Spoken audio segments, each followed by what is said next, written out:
Hey YouTube, welcome to the Subprime to Prime YouTube channel. Here, our focus is to get you from subprime to prime, and that all starts with knowing where you want to go on your financial journey. Now, this is for information and educational purposes only and not intended to be financial or legal advice. Please like and subscribe for more. Alright, now let's get into it. In this video, we're going to talk about a topic that, it comes up from time to time when, issues arise when you're going through everyday life. And I'm talking about quick loans. Quick loans from like a credit union. Oftentimes banks don't really do this. This is more of a credit union thing. And it's, typically they have an amount that you can get a loan for, somewhere ranging between maybe $200 to $2,000 in money, where you don't have to really, you don't have to get a hard credit pull to receive. However, they do report the balances to the major credit bureaus, right? So it's important to approach this topic with a little bit of caution, because understanding that while they can offer a temporary solution to certain scenarios, they often come with super high interest rates and fees, and that can exacerbate the financial issue in the long run. So there are some circumstances when it might be appropriate to consider a quick loan, and I'll go ahead and list just a few of them here. So first off, emergency expenses. Usually someone wouldn't typically get one of these types of loans if they didn't have some sort of emergency that they're trying to avoid, or something unexpected, right?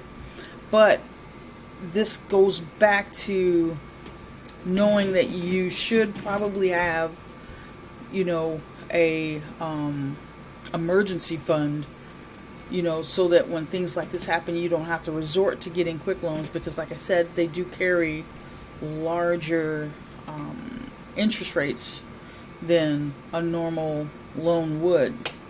And that's saying if your credit is in the tank, you probably couldn't get a regular loan. So a quick loan is potentially the only possibility. And like I said, only certain banks and credit unions do this. So, that's another thing. You might not be eligible for one at the bank you currently use.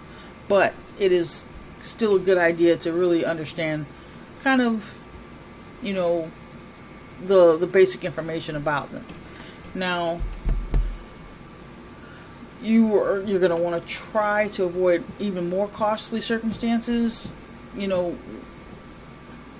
Like, let's say you can't afford the payments. You needed to use the money, but you didn't have the money prior. So making the payment could be super difficult for you to do on a month-to-month basis. And they usually are short-term loans. Not super short. Sometimes they could range from 6 months to 24 months, depending on the institution. But the point is, if you couldn't stretch your money to save for it, or have any savings to help for this particular situation you're in, it's not going to be that great of an idea for you to get this loan in the first place, because you can't make the payments. Now, if you're avoiding an eviction, a foreclosure, a disconnection of utilities or something like that, by all means, those are super emergency things that you need to handle up on. So it's understandable. Now, they are used to, as we can see, bridge a temporary gap. But if you're having cash flow issues and you have a clear plan and a means to repay the loan quickly, such as like you're waiting for a delayed paycheck or something like that, that's like one of the best scenarios, because you'll be able to pay back the loan, or at least be able to have the means to make the monthly payments. Though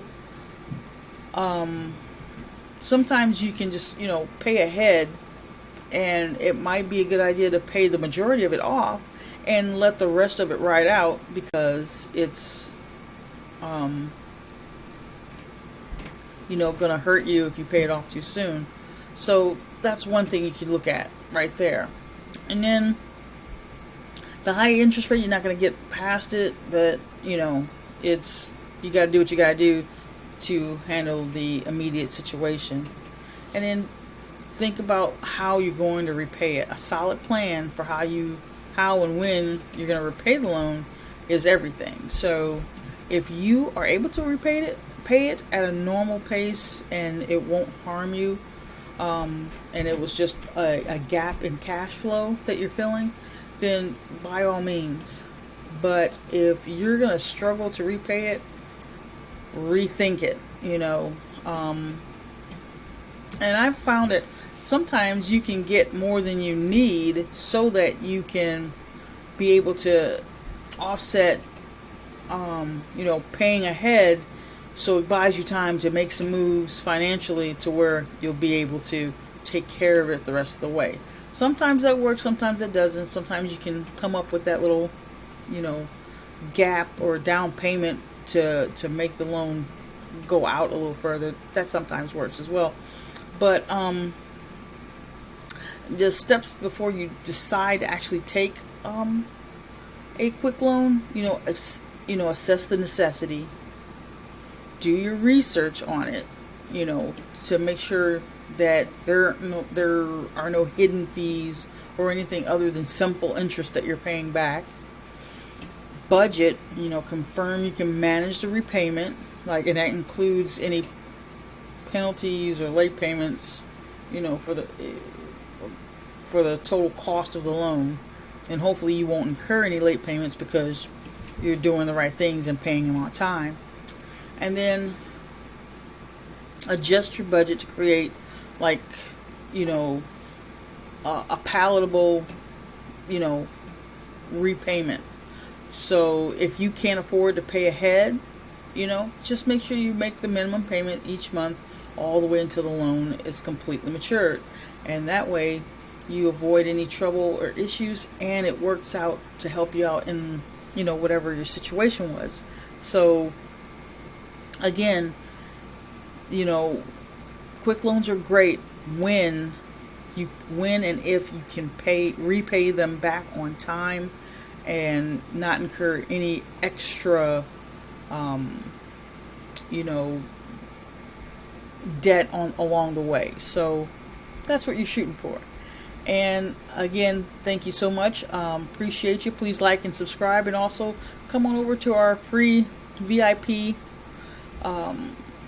channel on the school platform, Subprime to Prime, and we'll see you next time. Thanks so much, and have a good one.